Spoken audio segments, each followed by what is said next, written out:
Friends, എല്ലാവർക്കും നമസ്കാരം. അപ്പോൾ ഇന്നൊരു മേക്കപ്പ് വീഡിയോ ആണ്, ഒരു മേക്കപ്പ് ഫൺ വീഡിയോ ആണ് കേട്ടോ. ഫൺ എന്ന് പറയാനൊരു കാര്യമുണ്ട്. ഞാൻ മേക്കപ്പ് ചെയ്യുമ്പോൾ അതിന് വോയിസ് ഓവർ കൊടുക്കുന്നത് ഏട്ടു ആണ്. അപ്പോൾ അതാണ് ഇതിലത്തെ ഫൺ എന്ന് പറയുന്നത്. അപ്പോൾ ഞാനിത് ഒരു ട്യൂട്ടോറിയൽ ആയിട്ടൊന്നും ചെയ്യല്ല, കുറച്ച് മേക്കപ്പ് പ്രൊഡക്ട്സ് യൂസ് ചെയ്യുന്നുണ്ട്.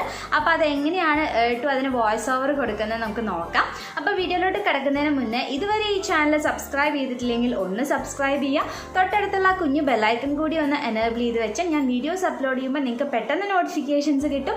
വീഡിയോസ് ഒന്നും മിസ് ചെയ്യാതെ കാണാനും പറ്റും. അപ്പോൾ നമുക്ക് ഇനി വീഡിയോയിലോട്ട് കിടക്കാം. ആദ്യം തന്നെ നമ്മൾ തേക്കാൻ പോകുന്നത് പാരഷൂട്ടിൻ്റെ കൊക്കനട്ട് മിൽക്കാണ്. അപ്പോൾ എന്തിനാണ് ഇത് തേക്കുന്നതെന്ന് വെച്ചാൽ വേറെ ഒന്നും കൊണ്ടല്ല, ഇത് കൊക്കനട്ട് ഓയിൽ വാങ്ങിക്കുമ്പോൾ ഫ്രീ ആയിട്ട് കിട്ടിയതാണ്. അതുകൊണ്ട് നമുക്ക് ഇത് ആദ്യം തന്നെ തേച്ച് പിടിപ്പിക്കാം. അപ്പോൾ മുഖത്തെല്ലാവിടെയും നന്നായി തേച്ച് പിടിപ്പിച്ചതിന് ശേഷം നമുക്ക് പിന്നെ ഉപയോഗിക്കുന്നത് BB ക്രീമാണ്. അപ്പോൾ ഈ BB ക്രീം എന്തിനാണ് ഉപയോഗിക്കുന്നത് ചോദിച്ചാൽ പ്രത്യേകിച്ച് ഒരു ആവശ്യമില്ല, എന്നാലും നമുക്ക് വെറുതെ ഉപയോഗിക്കാം.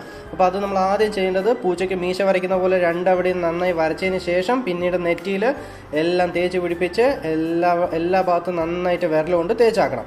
അതിനുശേഷം പിന്നെ നമ്മൾ ഉപയോഗിക്കാൻ പോകുന്നത് മെബിലിൻ്റെ ഒരു പ്രത്യേകതരം ക്രീമാണ്. ഈ ക്രീം നമ്മൾ എന്താ ചെയ്യുന്നത് വെച്ചാൽ രണ്ട് വിരലുകൊണ്ട് അല്ല, നമ്മൾ ഇതിനൊരു പ്രത്യേകതരം ഒരു പഞ്ഞിക്കെട്ടുണ്ട്. ആ പഞ്ഞിക്കെട്ട് എടുത്തതിന് ശേഷം എല്ലാവരുടെയും പൊട്ടുകുത്തുന്ന പോലെ ചെയ്ത് വേണം നമ്മൾ എല്ലാവരുടെയും തേച്ച് പിടിപ്പിക്കാൻ. അപ്പോൾ ഇത് തേക്കുന്ന സമയത്ത് കണ്ണാടിയിൽ പ്രത്യേകം നോക്കണം. എന്താ കാരണം എന്ന് വെച്ചാൽ കളർ മാറിപ്പോകാനുള്ള സാധ്യതയുണ്ട്. അതുകൊണ്ട് പിന്നെ പെട്ടെന്ന് തന്നെ നമുക്ക് തന്നെ തിരിച്ചറിയില്ല. അതുകൊണ്ട് നമ്മൾ തന്നെ ഉറപ്പിക്കണം. പിന്നെ കഴുത്തിൽ തേക്കാൻ മറക്കരുത്. കാരണം എന്താ വെച്ചാൽ അല്ലെങ്കിൽ നിറം വ്യത്യാസമുള്ളത് നാട്ടുകാർ പെട്ടെന്ന് തിരിച്ചറിയും. അപ്പോൾ അതിനുശേഷം പിന്നെ നമ്മൾ ചെയ്യാൻ പോകുന്നത് കണ്ണിന് താഴെയുള്ള കറുപ്പൊക്കെ മാറ്റാൻ വേണ്ടിയിട്ടാണ്. അപ്പോൾ കണ്ണിൽ കുത്താതിരിക്കാൻ പ്രത്യേകം ശ്രദ്ധിക്കണം. അതിനുശേഷം പിന്നെ നമ്മൾ നെറ്റിയിലൊക്കെ പൊട്ടിടുന്നവിടെയൊക്കെ ഇടുക. എന്നിട്ട് ഇടയ്ക്കിടയ്ക്ക് കണ്ണാടി നോക്കിയതിന് ശേഷം നമ്മൾ ഒരു ചെറിയ പഞ്ഞിക്കെട്ടെടുത്തിട്ട് നമ്മുടെ കണ്ണൊക്കെ കൃത്യമായിട്ട് തുടച്ച് വൃത്തിയാക്കി വെക്കണം. എല്ലാവിടേക്കും ആക്കാൻ വളരെ പ്രത്യേകം ശ്രദ്ധിക്കണം. അതിനുശേഷം പിന്നെ നമ്മൾ ചെയ്യാൻ പോകുന്നത് ലിപ്സ്റ്റിക് അല്ല, ഇത് ലിപ്സ്റ്റിക്കിൻ്റെ മുമ്പിടുന്ന ഒരു പ്രത്യേകത ഒരു സംഭവമാണ്. ഇത് പ്രത്യേകിച്ച് ഒരു കാര്യമില്ല, എന്നാലും ഞാനിത് ഉപയോഗിക്കാറുണ്ട് ഇവിടെ.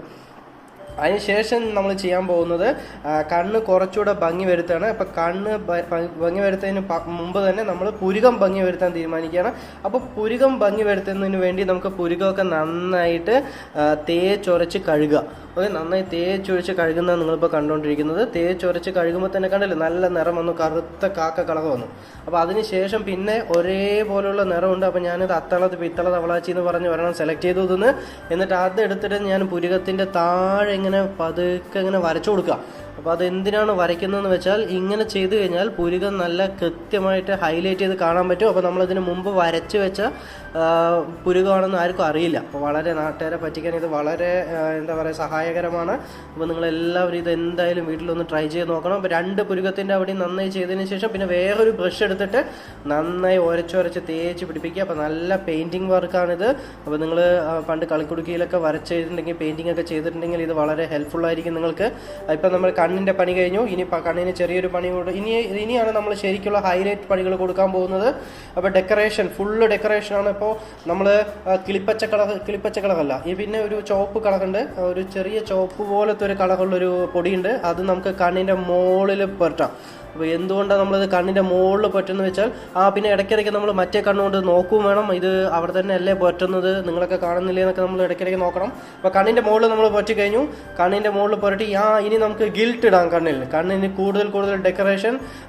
വേലയ്ക്കും പൂരത്തിനൊക്കെ ആനപ്പന്തലും വെളിച്ചം ലൈറ്റ് കത്തുന്ന പോലെ നമ്മൾ കണ്ണ് മുഴുവൻ പ്രകാശിപ്പിക്കാൻ പോവുകയാണ്. ഒരു 500 വാട്ടിൻ്റെ ഒരു ബൾബ് ഇട്ട പോലെ ആവണം കണ്ണ്. കണ്ണിൻ്റെ മുകളിൽ നമ്മൾ ഇതിങ്ങനെ തേച്ച് പിടിപ്പിക്കണം. വളരെ ശ്രദ്ധിച്ച് വേണം പിടിപ്പിക്കാൻ. നന്നായിട്ട് രണ്ട് കണ്ണിൻ്റെയും മുകളിലായി കഴിഞ്ഞാൽ കണ്ണ് ഇതുപോലെ സൂപ്പർ കണ്ണാവും. അതിനുശേഷം പിന്നെ നമ്മൾ ചെയ്യാൻ പോകുന്നത് കുറച്ചുകൂടെ കണ്ണിൽ പണി കഴിഞ്ഞിട്ടില്ല, ഇനി കണ്ണിൽ കുറച്ചുകൂടെ കാര്യങ്ങൾ ചെയ്യാണ്ട്. ഇനി നമ്മൾ ചെയ്യാൻ പോകുന്നത് കണ്ണെഴുതുക. കണ്ണിൻ്റെ മോൾ ഭാഗം ആദ്യം എഴുതാൻ ശ്രദ്ധിക്കണം. കണ്ണെഴുതി പൊട്ടും തൊട്ട്, അപ്പോൾ പൊട്ട് പിന്നെ തൊടും. ആദ്യം നമ്മൾ കണ്ണെഴുതാം. കണ്ണ് നന്നായിട്ട് എഴുതുമ്പോൾ വളരെ ശ്രദ്ധിക്കണം. ഒരു കണ്ണ് എഴുതിയിട്ട് നോക്കുമ്പോൾ ചിലപ്പോൾ പേടി തോന്നും. അതുകൊണ്ട് രണ്ട് കണ്ണ് എഴുതിയതിന് ശേഷം മാത്രം കണ്ണാടി നോക്കുക. പിന്നെ കണ്ണിൻ്റെ മോൾ ഭാഗം എഴുതിയതിന് ശേഷം മാത്രം താഴ്ഭാഗം എഴുതുക. അപ്പോൾ എന്തുകൊണ്ടാണ് നമ്മൾ മുകളിൽ എഴുതിയതിന് ശേഷം താഴെ എഴുതുന്നത് വെച്ചാൽ താഴെ എഴുതിയിട്ട് പിന്നെ മുകളിൽ എഴുതുമ്പോഴും നമുക്ക് ബുദ്ധിമുട്ടുണ്ടാവും. അപ്പോൾ താഴെ എഴുതിയതിന് ശേഷം പിന്നെ വേറെ ഏതെങ്കിലും ഒരു പേന എടുത്തിട്ട് നമ്മൾ നന്നായിട്ട് കറുത്ത മഷിയുള്ള പേന എടുത്തിട്ട് നന്നായിട്ട് ഉരയ്ക്കുക. അപ്പോൾ മഷി മാത്രമേ ചിലവാവുള്ളൂ, കാശ് ചിലവാവില്ല. പിന്നെ അതിന് ശേഷം വേറെ ഒരു ഡപ്പിയിലുള്ള വേറെ കുറേ പൗഡർ. ഈ പൗഡർ എനിക്ക് തോന്നുന്നത് ഇത് നമുക്ക് മഞ്ഞപ്പൊടിയോ മുളക് പൊടിയോ എന്തോ ആണെന്ന് തോന്നുന്നു. അതെടുത്തിട്ട് നമ്മളിങ്ങനെ മൂക്കിൽ നന്നായിട്ട് വരച്ച് മൂക്കൊക്കെ ചെത്തി മിനുക്കി മൂക്ക് ശരിയാക്കുക. അപ്പോൾ നല്ല ബ്ലേഡ് എടുത്ത് ചെത്തി മിനുക്കിയാൽ കുറച്ചുകൂടെ നന്നായിരിക്കും, ഷാർപ്പായിട്ട് കിട്ടും. അപ്പോൾ മൂക്കിൻ്റെ കാര്യം ശരിയായി, കണ്ണ് ശരിയായി, മൂക്ക് ശരിയായി. ഇനി വളരെ പ്രധാനപ്പെട്ട ഒരു കാര്യമാണ് നമ്മൾ കൃതാവ് വരയ്ക്കുക എന്നുള്ളത്. കൃതാവ് വരയ്ക്കുന്നതോടുകൂടി നമ്മളുടെ എന്താ പറയുക വളരെ പ്രധാനപ്പെട്ട ബ്യൂട്ടി ഐറ്റമാണ് കൃതാവ്. അപ്പോൾ അതുകൊണ്ട് അത് നന്നായി വരച്ചതിന് ശേഷം പിന്നെ അതൊരു പൊടിയിട്ട് നമ്മളത് മറച്ചു വെക്കണം. അവിടെ വരച്ചത് പിന്നെ കാണാൻ പാടില്ല. പിന്നെ എന്തിനാണ് നമ്മളത് വരച്ചതെന്ന് ചോദിച്ചാൽ പ്രത്യേകിച്ച് ഒരു കാര്യമൊന്നുമില്ല, എന്നാലും വരയ്ക്കാം ഒരു സമാധാനത്തിന് വേണ്ടി. അതിനുശേഷം ഇനിയാണ് ഏറ്റവും പ്രധാനപ്പെട്ട കണ്ണിൻ്റെ ഒരു ഇത്. നമ്മൾ കണ്ണിന് മസ്കാര എന്നാണ് ഇതിനെ പറയുന്നത്. മസ്കാര തേക്കാൻ നമ്മളിപ്പോൾ വളരെ സൂക്ഷിച്ച് വേണം തേക്കാൻ, അല്ലെങ്കിൽ കണ്ണിൻ്റെ ഉള്ളിലൊക്കെ വരയും. അതുകൊണ്ട് വളരെ സൂക്ഷിച്ച് മസ്കാര തേക്കാം.